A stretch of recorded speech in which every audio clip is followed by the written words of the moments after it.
Today's story was written by Reddit user Guru the Great 100. We, the Kavar, have ruled this galaxy for over 2,000 years and have seen many new races join the fold over the centuries and decades past.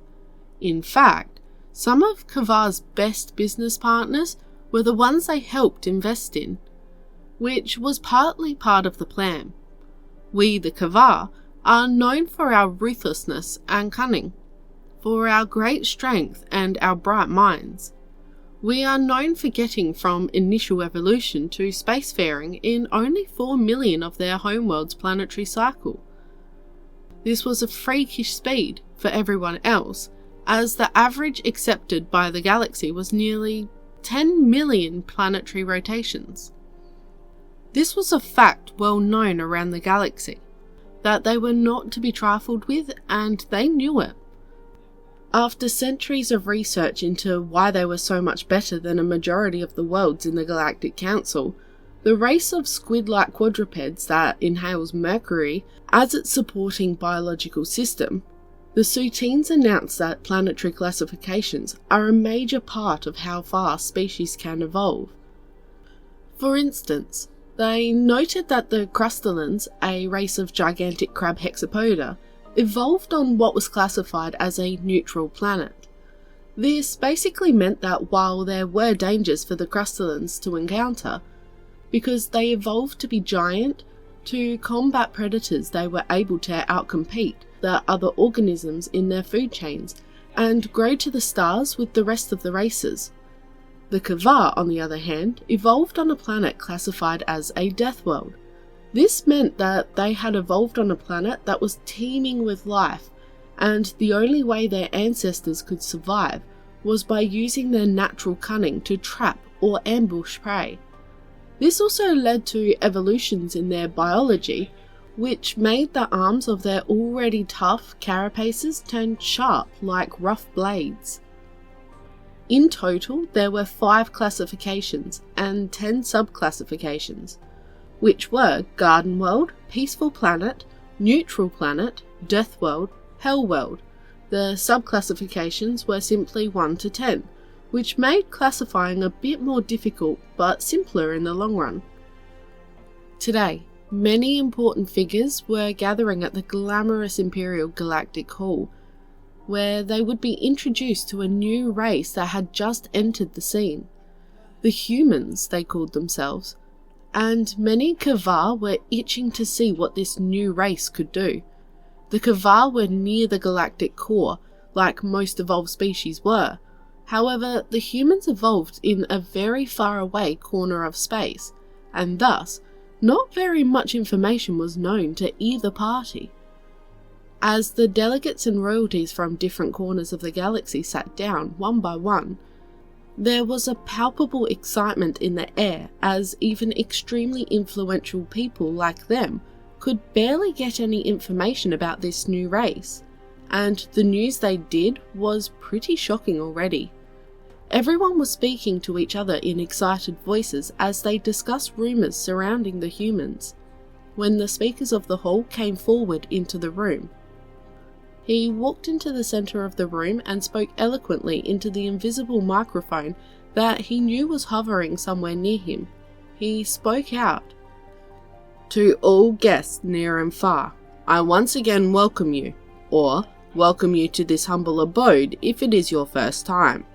Today, we have a special case, and that would be the humans, who developed in a very isolated part of space, which we only found due to an error in one of our broadcast relays, which only happened to catch some weak signals.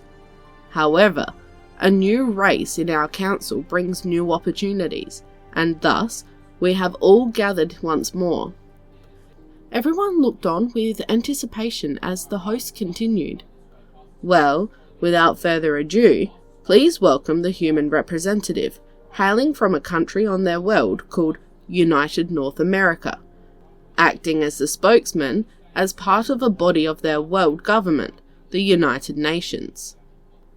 Under the gaze of over 20,000 different races, a small bipedal figure walked out from behind the wall separating the hall and the main floor, taking long strides as the figure confidently took strides towards the host. The host leaned over and whispered something to the human, who nodded his head after a short 20 seconds and looked out at the myriad of races before him, smile beaming on his face. The alien races, however, were slightly in shock right now as they looked at the size of this human. He was small, as well as bipedal. Of course they had bipedal races in their organisation, however, believe it or not, it was in fact rarer for a race to evolve to become bipedal than it was to evolve to have no legs at all. On top of that, the human was pretty small in comparison to most of the galactic races. There were around 50 or so races that were around the size of the humans. But even then, one could see the size comparison as life tends to evolve to be bigger. The human stepped forward and introduced himself, saying, "Hello all races, my name is Kenneth, and I'll be the human diplomat sent by our world to give the most basic rundown on how humans got to where they were today. I have gone through the effort of converting some of our units into your units, so it will be a little easier to understand." The alien races were a little humbled by the good nature of this small creature, as no other race had ever thought of something like converting units to make it easier for others. The human started talking as the holographic screen appeared behind and small screens appeared in front of all the guests, making it convenient for them to better see the information. We, the human race, evolved on our world, which we call Earth. It is the third planet in our solar system, which has 8 planetary bodies, a yellow star, which we call a sun, and 2 dense asteroid fields. Our homeworld planetary gravity is apparently very heavy when compared with other member states present here today. This is our gravity equation, G equals gm/r2. Using the gravity of the Horaldines, our homeworld's gravity is roughly 2.334 times stronger. This statement caused a lot of gasps, as the Horaldines were from a death world and their gravity was no joke. The human continued. Human life evolved to accept hydrogen, oxygen and nitrogen, as well as trace amounts of minor elements. Our species actually went through several evolutions before ending up as what you see standing before you. We humans believe we evolved from an omnivore on our planet called a monkey. Our species used to hunt in the savannas of one of our continents, shown here. He points at a map on the holoscreen. However, the area soon dried and our monkey species was forced from the safe trees where we were used to hiding in and forced to the ground. However, those monkey ancestors decided to stay walking on land instead of the trees and eventually evolved to stand upright and be able to run short distances in bursts of speed. The human looked around as he gathered their attention and continued. From here, it is believed we evolved to take the constantly burning heat on our bodies by evolving to have less hair, as well as evolving to give us much better stamina, as well as a mutation that almost no other animal on our planet has, which is sweat. We humans sweat out a water and salt compound from our bodies, which in turn cools us as we run, escape, fight, etc. This built our species into a hunting strategy that we call persistence hunting, which entailed marking a target, aka our meal for the day, and running after it until it became so exhausted from running from us that it eventually collapsed. Many in the council had ashen faces as they heard this, as this was something no other race has ever developed or evolved with. This was a completely alien concept to them. Imagine being so athletic that you can literally run your prey to death. Insanity! The human, noticing all the commotion from his last words, smirked a bit and said, "Calm down, ladies and gentlemen, for we are just getting started. Where was I? Oh yes, because we evolved to have such high endurance, we as a people started to wander further and further away from where we evolved. We had no natural borders, as with just a little time, we would adapt to the environment as if we were born there. This time period was known as our hunter and gatherer phase. For over 2.3 million years, all we did was run after our prey to catch, eat food we picked ourselves from plants and trees, and slowly covered the globe as our tribes got more and more apart. After those million or so years, we get to about 300,000 years ago, where it is believed that the most recent evolution occurred, which gave us our heightened intelligence and created what we know today as the modern human. Of course, we have gotten better over the centuries, with better food, exercises, sports, and the like. However, this is for all intents and purposes the last known evolution that mankind received. The hall was deathly quiet as the human paused, took a sip of water that was next to him and cleared his throat. He continued on under the pressure of all the gazers. From this period on, humans start to advance as a society, and because all of our people are so far apart, every group had to do their own research, which meant that things were often invented twice, or similar things would be made that would function or look different than the other. However, this also meant that the stuff that didn't work was thrown away, and the inventions that did work were kept and expanded upon. The human race invented the farming of crops 3 separate times. This statement shocked all the council members as they started to realise the ingeniousness of this new race. It was one thing to make a discovery and it be lost to time, but the fact that one of the biggest hurdles to a civilization was made 3 times separately without any outside intervention is incredibly insane. The Kavar in the stands were hurriedly discussing with their scientists and experts. One of the experts was currently frantically speaking. "We have received some news from the Galactic High Seat, sir. They have said that they reviewed all the materials the humans sent over for the classification of their planet, and even though we haven't even gone through half of the stuff sent, it's already most definitely a Hell World classification." The high-standing official's eyes nearly burst out of their sockets when he heard that, and hurriedly replied, "Get this information to the High Father immediately. Send word to the Queen Mother as well." The expert then shook his carapace vigorously to try and shake the nervousness away and said, "Also, sir, the human had basically just told us it took his species 2.3 million years to reach a modern human, and it's only been 300,000 years since then." The high-standing official scoffed and replied, "I know, I'm not deaf. I heard him say that. What of it?"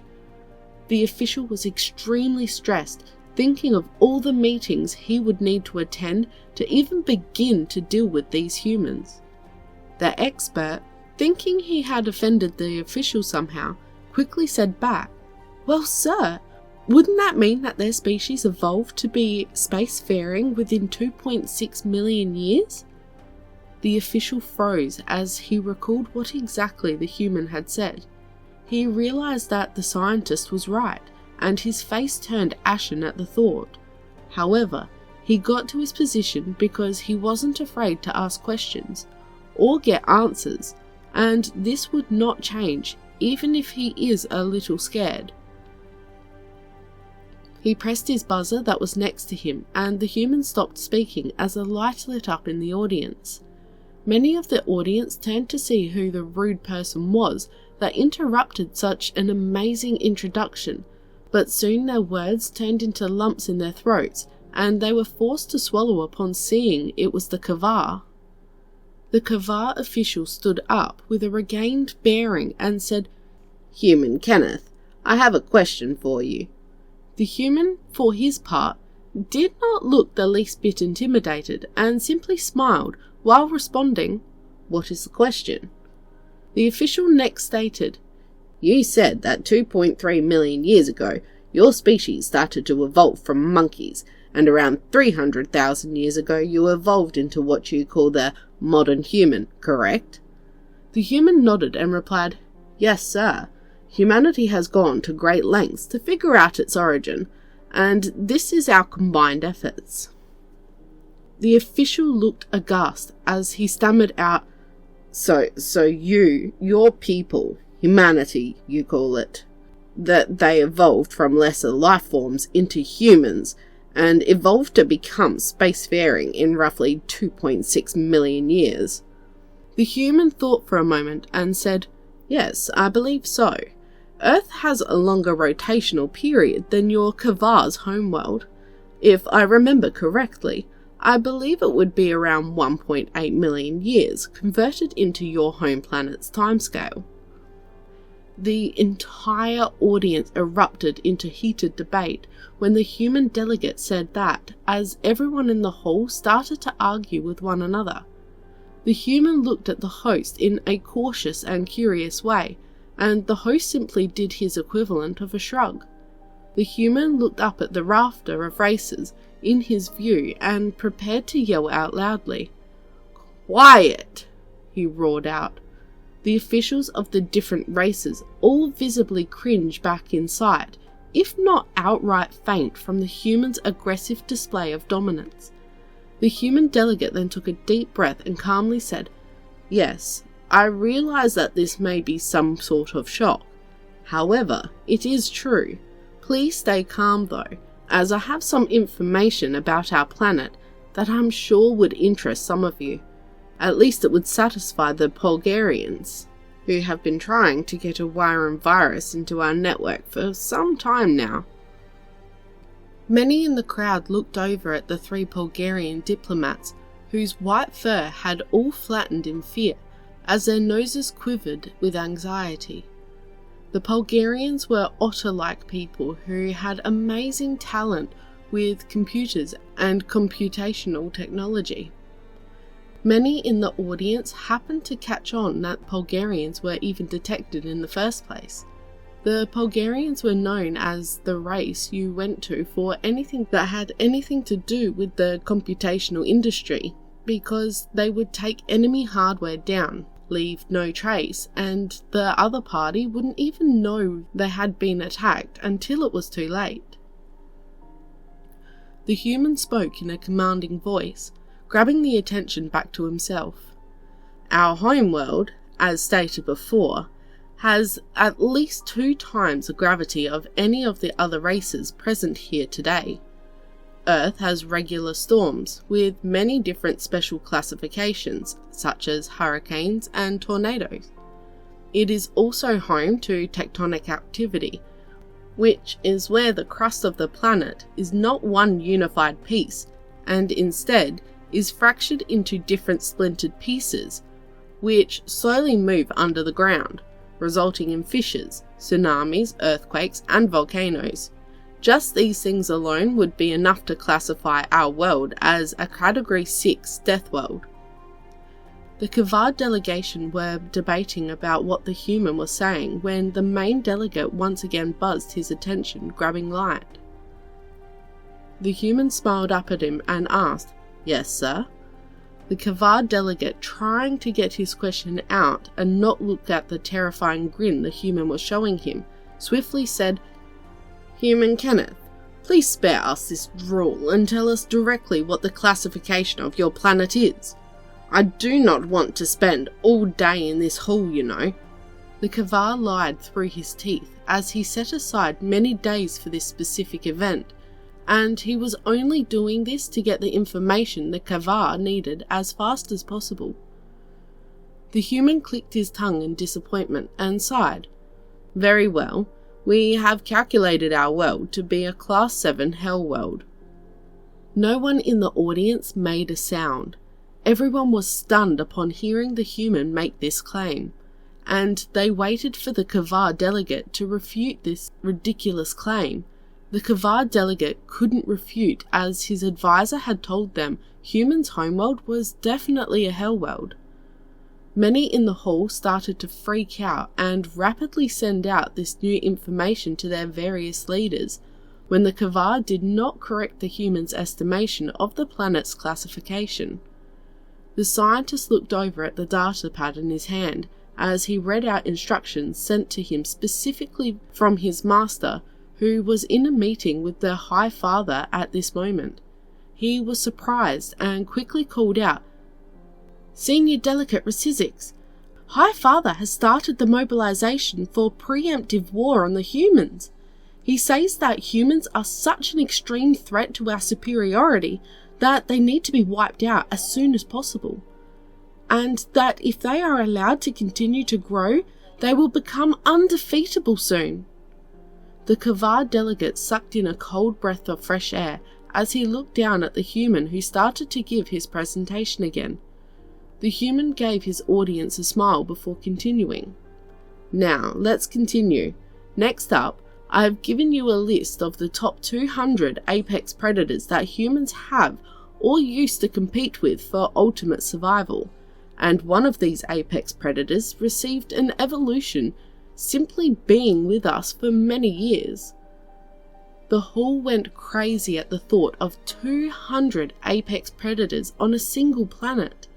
The Kavar schemed their secret war, and the human causing it all was standing in the middle of the hall, simply thinking to himself, "I hope we don't screw this galaxy too much."